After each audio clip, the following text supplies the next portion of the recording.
சிமேட்ஸ் பல்கலைக்கழகம் வழங்கும் தினம் ஒரு திருக்குறள் நிகழ்ச்சியின் வாயிலாக உங்களை சந்திப்பதில் மகிழ்ச்சி அடைகின்றேன். இன்றைய திருக்குறள் அதிகாரம் கடவுள் வாழ்த்து. இரண்டாவது குறள், கற்றதனால் ஆய பயன் என்கொல் வாளறிவன் நற்றாள் தொழார் எனின்.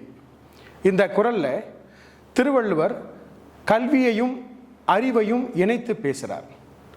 உலகத்தில் மனிதன் எல்லா நூல்கள் வாயிலாக கல்வி கற்கிறான், அதன் வாயிலா அறிவை பெறான், அந்த அறிவின் வாயிலா பொருளையும் புகழையும் சம்பாதிக்கிறான். ஆனால் இவ்வளவும் தெரிஞ்ச மனுஷன் அந்த அப்படிப்பட்ட தூய அறிவின் வடிவமாக இருக்கக்கூடிய கடவுளை, அவனுடைய திருவடிகளை பற்றி வணங்குதலை மட்டும் மறந்துடுறான். அப்படி வணங்கலை அப்படின்னா அவன் பெற்ற கல்வியால் எந்த பயனுமே கிடையாது. இதுக்கு ஒரு கதையை பார்த்துருவோமா?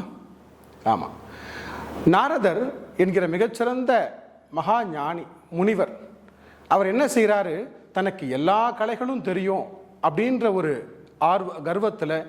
ஆர்வத்தில் போயிட்டு வந்துகிட்டு இருக்கார். ஒரு முறை சனத்குமாரர் என்கிற ஒரு முனிவர்கிட்ட அவர் போய் நிற்கிறப்ப அந்த முனிவர் சொல்கிறாரு, நாரதரே, உனக்கு எவ்வளவு கலைகள் தெரியும் அப்படின்னு கேட்குறார். எனக்கு இலக்கியம், புராணம், இசை, சிற்பம் அப்படின்னு மிகப்பெரிய ஒரு பட்டியலை தரார் நாரதர். அந்த சனத்குமாரர் சற்றே புன்னகைக்கிறார். இது எல்லாம் நீங்கள் கற்றுக்கிட்ட தகவல்கள் தான், இதனால் நீங்கள் வேறு ஏதாவது கற்றுக்கிட்டு இருக்கீங்களா அப்படின்னு கேட்ட உடனே சற்றே யோசித்த நாரதர் திடுக்கிட்டு போகிறார்.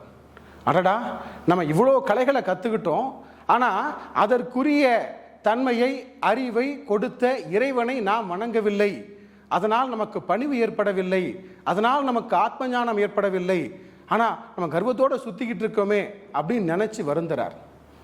அதனால் அதிலிருந்து அவர் தெரிஞ்சுக்கிட்டது என்னன்னா, நம்ம நிறைய கல்வி அறிவு பெற்றிருந்தாலும் அந்த கல்வி அறிவை, அந்த மிகச்சிறந்த அறிவை, தூய அறிவை, அதற்கு இருப்பிடமான இறைவனை வணங்க மறக்கக்கூடாது.